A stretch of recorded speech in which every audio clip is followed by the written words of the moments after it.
sha yeah sha nta kibazo. Ni isoko iri mu rutare, murabona ko ikikijwe n'ibitare. Sha yeah sha nta kibazo. Ngoma ni hano tuguma. Kirehe bakunzi ba KOP rero twongeye kubasuhuza tubifuriza impera z'umwaka nziza, ukwezi kwa 11 tukugeze hagati. Ejo nari nababwiye ko uyu munsi mba nibereye mu Gisaka, nahereye mu Gisaka cy'Igihunya, Gisaka cy'Imirenge, ubu ninjiye mu Gisaka cy'Imigongo. Na ahantu heza cyane bushe tugeze kuhabereka, ni mu rugabano rw'amakomi rw'uturere dutatu: akarere ka Kayonza, umurenge wa Kabare, akarere ka Ngoma, umurenge wa Rukira, akarere ka Kirehe, umurenge wa Mushikiri. Nongeye kubereka rya shyamba ryiza cyane rifite wa musozi mwiza umuntu areba kumva arishimye, kandi kubw'amahirwe none uno munsi nabashije kubonana n'abaturage ba hano. Twaje turamukanya, abanyarukira twabasuhuje, ab'Igitwe twabashuhuje, ababuriba mu Banyogote twabasuhuje, abagituku twabasuhuje. Tubasha kubonana n'ababasha kudusobanurira imiterere y'iri shyamba, impamvu ririmo ahantu hagiye hasigara heza nyaburanga. Badusobanurira ko twabashije kubonana n'umusaza Mazimaka Denis ufitemo hariya hagiye hasigaramo hagati. Atubwira ko we yabanje kuhahabwa ngo ahororere, noneho gahunda yo gutera ishyamba iza nyuma, bakikira buriya butaka bwe. Nibyo byatumye haba heza rero cyane hariya harimo hagati, naho uwo mworozi yasigaranye nk'uko yari yarahahawe ngo hakorere ibikorwa by'ubworozi, ariko ni heza cyane. Donc urumva twahoraga twibaza niba wenda ari gahunda ya leta yashatse gutera ishyamba ikagenda isigamo iriya myanya, kumbe ni ahantu hahawe undi muturage kugira ngo ahororere, abwa n'umuturanyi we wari uhari, hanyuma akaza kumugurira. Ni ahantu heza cyane. Buri gihe iyo mpageze sinzi impamvu numva ibineza bisaze, ariko ubwo twamaze kwinjira rwose mu Gisaka cy'Imigongo, ngira ngo aho bigabanira mu kagari ka Buriba, hafi ya Gitwe, niko batubwiye ko ariho Igisaka cy'Imirenge kigabanira n'Igisaka cy'Imigongo. Imisozi myiza cyane, dushyamba, akayaga murakumva, ngira ngo murakumva muri mikro. Ahangaha turi tutegeye imisozi myiza, Kirehe yose noneho umuntu nibwo ayireba, ukambutsa amaso ukagera Tanzania. Ariko hose kubera n'akavura kamaze kugwa, noneho ibintu byose biratoshye, intoki bya biti, murabona ko ari imisozi ibereye ijisho rwose. Aka kayaga rwose umuntu so nari nabibabwiye rero ko tuzaza muri kano gace, nibidushobokera turagera Nasho tubashe kurebesha amaso imishinga ihari, yaba iyo kuhira, yaba iyo guhinga, y'ubuhinzi bwifashishije imashini, bagakoresha amazi batategereje ibihe. Nibidushobokera turaza kugera muri iyo mishinga, ariko tugiye kugera kuri wa musozi udufasha kwitegera Akagera, parike y'Akagera n'ibiyaga birimo nabyo byiza. Ngira ngo ahangaha aha turi ni ahantu hajya habera isoko ry'amatungo, ariko nabajije igihe ribera, bambwira ko biterwa nuko andi masoko y'amatungo yabaye. Bambwiye ko bagenda bariterana basimbuzanya, iyo ukwezi kumwe habaye igiterane cy'akarere runaka, kundi kwezi kibera mu kandi. Rero iki ngiki ntago bambwiye neza umunsi isoko ribera, ariko nibinkundira umunsi namenye ko ryaremye ririmo amatungo, nzaza nabwo tuhakorere ikiganiro, ariko nibura murebe iyi misozi. Ni ibintu bishimishije cyane rwose. Burya ahantu Imana yaharemye rwose, yabitekereje, nubwo uharebesheje ijisho ntabwo hashobora guhingwa, nta kintu cyahera n'ibiti kuhafata, ariko naho nibura mu rwego rw'ibidukikije hari icyo hamariye abatuye kano gace, cyane cyane nk'aka kayaga. Ibi biti abaturage ba hano Gituku bavuga ko mbere y'uko bino biti biterwa hari hagiye kuba nk'agasi, jya baza kuharuhukira bakumva kano kayaga bareba imisozi myiza. Ibiti rero byo abaturage baho ukuntu bavuga ko byabafatiye runini cyane, ko imisozi nta cyahingwagaho hejuru, ahubwo hari ahantu hahanamye nta kintu kiriho, bahatera ibiti rero noneho bigafata amazi yo ku misozi hejuru, kandi bikazana n'umuyaga, bikaba byakurana ya mvura nk'uko bakunda kubitubwira. Igisigaye nkunda kuvuga ni ikijyanye na education environnementale.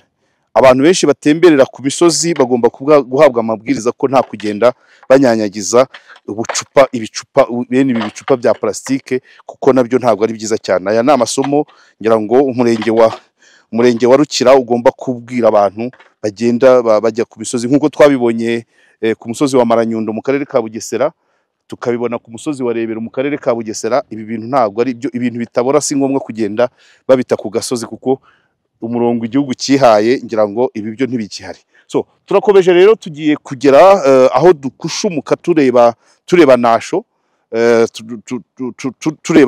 tureba bya biyaga handi ushize twaberetse, ariko noneho turabereka aharenzeho, kuko uyu munsi bwo dufite umwanya wo kuhatembera, tukabatembereza namwe mukabireba. Nibaza ko iyo mubirebye namwe muruhuka nk'uko nanjye numva ndi kuruhuka iyo numva kano kayaga kandi ndeba ibintu by'icyatsi kibisi.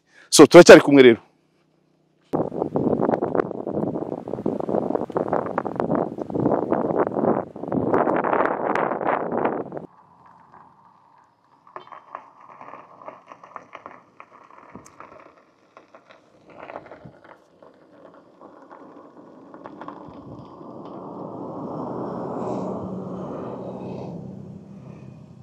Nk'uko nakomeje kugenda mbibabwira, ahantu turi ni mu mahuriro y'uturere dutatu tw'intara y'Iburasirazuba, umurenge wa Kabare mu karere ka Kayonza, umurenge wa Rukira mu karere ka Ngoma, n'umurenge wa Mushikiri mu karere ka Kirehe.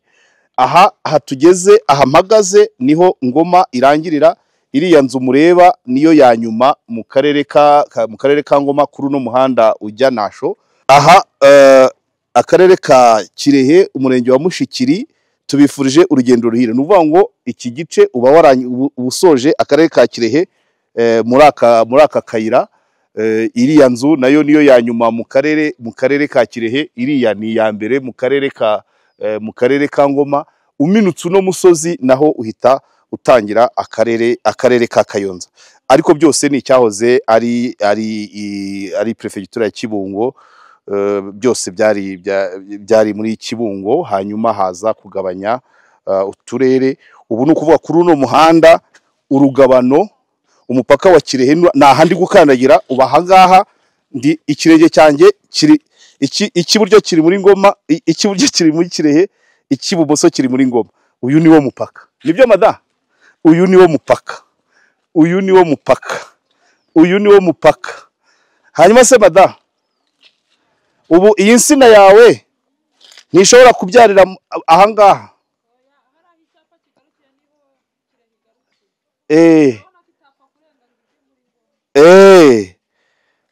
None si iyi sambu ntabwo ari iy'umuntu umwe? Iyi sambu ntacyo mupfana abatuye aha n'aha? Aha rero dore, iyi nsina iri muri Kirehe, iri buye riri muri Ngoma. Ubu ndi mu turere tubiri. Aha, ubu ndi mu turere tubiri.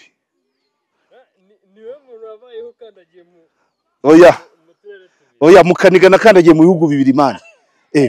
Mukaniga nawo nafashe ifoto ndi hagati y'u Rwanda n'Ubugande. Nawo narahageze aho bigabanira neza. So rero ahangaha Ngoma Kirehe mu bitugu hirya inyuma y'umusozi Kayonza. Gayo nguko tuba twagerageje. Nimvuga Kirehe uraguma hano, nimvuga Ngoma usimbuke, sawa? Ngoma ni hano tuguma. Kirehe sawa sawa. Yawe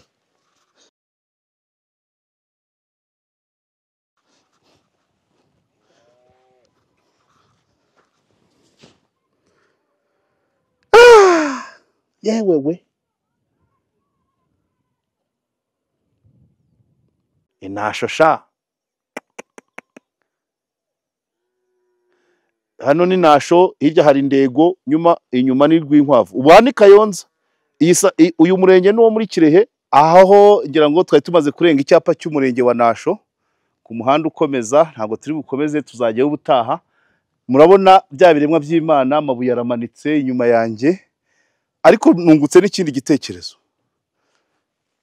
Aka gace kabayemo uruganda rutunganya amabuye, rukajya rwayakata rukamena rukayaha forume, rwayasya rwakoramo amakaro, byonyine ari hejuru ashobora gutunganywa mu gihe cy'imyaka 3 cyangwa 5, hanyuma noneho gucukura bikazaza nyuma kumena urutare.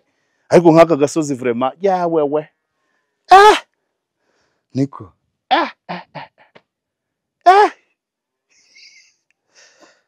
niko aha ni mu Rwanda, wagira ngo bamwe bashaka kuzabona ifoto bakagira ngo ni AI. Aha ni mu Rwanda.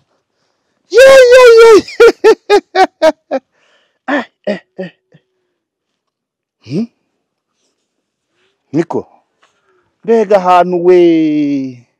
Bakunzi ba KOP rero turimo turasa naho dusoza urugendo rwacu, hatubereye kure, ntabwo twabashije kugera kure. Ibyo byose twamaze kwinjira mu murenge wa Nasho w'akarere ka Kirehe, twitegeye uwa Kabare, wa Rwinkwavu, Ndego hirya, Nasho twayibonye munsi yacu. Hanyuma rero hano hirya ni Nyarubuye, ni wabo w'amabuye. Hano hasi harimo mu Birembo, hejuru turabona Mpanga. Hanyuma ya mirima ya irrigation ntabwo twayegereye neza, ariko nibura murabibona muri kamera. Murabona ikiyaga gisanzwe, hanyuma mukabona n'ikindi gitukura. Hariya rero ngira ngo naho uruzi rw'Akagera rwasagukiye, hanyuma amazi arivanga. Murabona ko ari amazi yanduye kurusha ayo hino n'ubururu. Gusa nyine mwabibonye ko aka ni agace rwose karimo amabuye, yakaba yabyazwa umusaruro mu buryo bumwe cyangwa ubundi butangiza ibidukikije, ariko byanze bikunze hari icyakorwa hano. Ibuye rigahabwa agaciro. Iyi misozi igabanutsemo amabuye ishobora ko yaterwa ibiti bifata ubutaka, cyangwa se igahingwamo imyaka, cyangwa se igatuzwamo abantu. Ariko icyitwa ibuye hano ni imirenge ya hano yose umuntu ashatse yayita Nyarubuye. Imisozi yose wagira ngo ni Nyarubuye. Nk'aka kose ni amabuye gusa, kariya niyo gusa. Reba iki gisozi, reba iki ngiki n'ibindi byose twagiye tubona. Aha ni iwabo w'amabuye, ni wabo w'amabuye rwose. Habwo akarere kakabaye kitwa Nyarubuye n'ubundi hari, kuko igice kinini cyose ni amabuye. Imisozi yose ni amabuye. Kugira ngo umuntu abashe kubona nuko ahinga biba bigoye. Nagiye mbona imirima irimo amakawa, nagiye mbona irimo intoki zitasa neza kubera ko ziri ku butaka butazikwiriye mu kabande hano. Ariko ikindi natekereje nuko icyagaragara ziri ahantu hadatuwe. Ngira ngo muri gahunda yo gutura mu midugudu abaturage bagiye bazamurwa, niyo mpamvu intoki za hano zisa naho zidasa neza, kubera ko nta bantu bazituriye. Harimo ibiti by'amavoka, ni ikigaragara ko bahimutse bakajya gutuzwa mu mudugudu. Gahunda y'umudugudu mu cyahoze ari perefegitura ya Kibungo cyabaga gicanye maremare, abantu benshi bagiye bimurwa. Nicyo gisobanuro nabashije kubona gituma harimo kino gice tugezemo kirimo intoki zidasa neza. N'ikimenyimenyi ni intoki zidaturiwe, zitarimo abantu, zitabona agafumbire kava mu gikoni, cyangwa se akava mu biraro by'amatungo, kubera ko hadatuwe. Niyo mpamvu nagiye mbona hari insina zitari nziza cyane. So turi kumwe rero, ariko murabona ko biriya biti hariya ngo hitwa iki, ibi biti byiza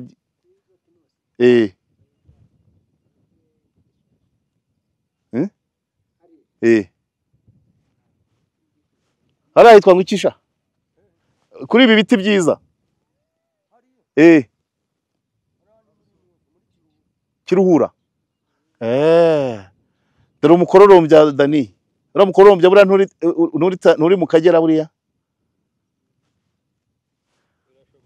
uri mu Kagera kabisa ushingiye mu Kagera.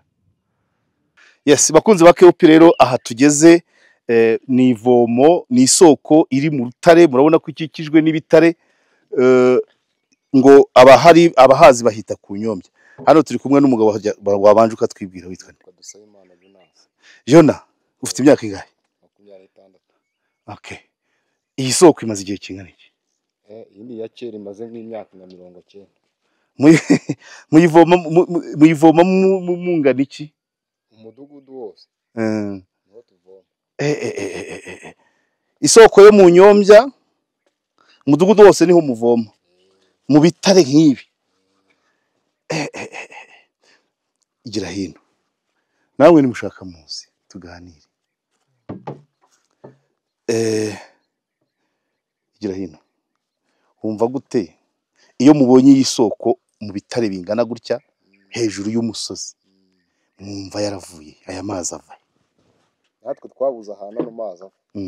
Kuko najya kama.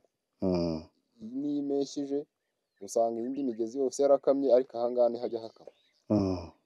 Bibaha iyihe shusho ku Muremyi kuko ibi birarenze kuva aho nabereye mufata mute Imana yo murebye uyu mugezi yazanye muri uru rutare hejuru y'umusozi?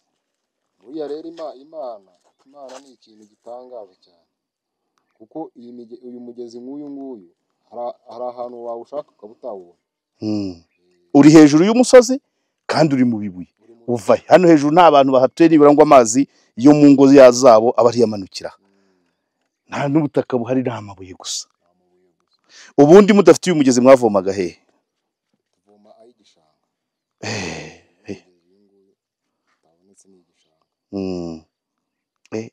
Muhita ku Nyombya kubera iki mwahise ku Nyombya? Nuko ariho tuvoma nyene nk'ikitiro cyaha. Inyombya ni iki kuri mwebwe batuye hano? Inyombya isobanura iki? Cyangwa niyibibutsa kuvoma cyangwa zarahabaga? Ubundi Nyombya ahangaha zarahabaga. Hari utuntu twitwa Nyombya nyine n'utunyoni. Okay. Ku Nyombya. Bakunzi ba KOP rero iki ni igitangaza turi ahantu twitegeye nubwo turi ku mugezi bita Inyombya twitegeye ibiyaga birenze bya bindi twaberetse ubushize ibiyaga byo mu Kagera ngira ngo muri kubonamo ko harimo bibiri bitukura kubera amazi y'Akagera ino mvura imaze iminsi igwa yaje akivanga na y'ibyo biyaga harimo bibiri bitukura n'ibindi bita amazi y'ubururu nkuko mubireba. Aha turi rero turi mu misozi mu murenge wa Nasho mu bibuye byinshi cyane ariko igitangaza tuhahuriye nacyo ni icy'uyu mugezi uri hejuru y'umusozi mu bitare bingana gutya nkuko mwabibonye. Kira ntikiduhanukirara ninde wagiteretse se? Imana buragite.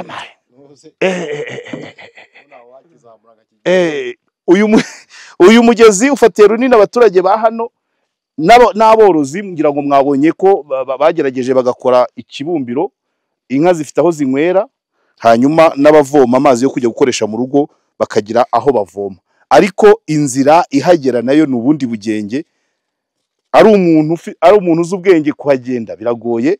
Noneho inka zo ni ibitangaza niko nabivuga. Tuhageze bitugoye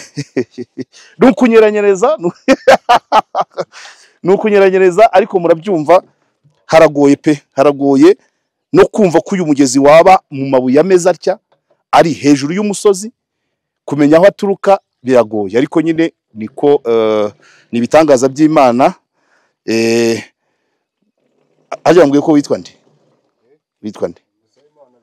Jonas arimo aravoma murayanywa mukanayatekesha kubera ko ava mu rutare ni meza kangufashe kuvoma. Uri gusoza kuvoma akagabanyije. Aragabanyuka ariko haba hajya amande. Nanjye ngufashe kuvoma.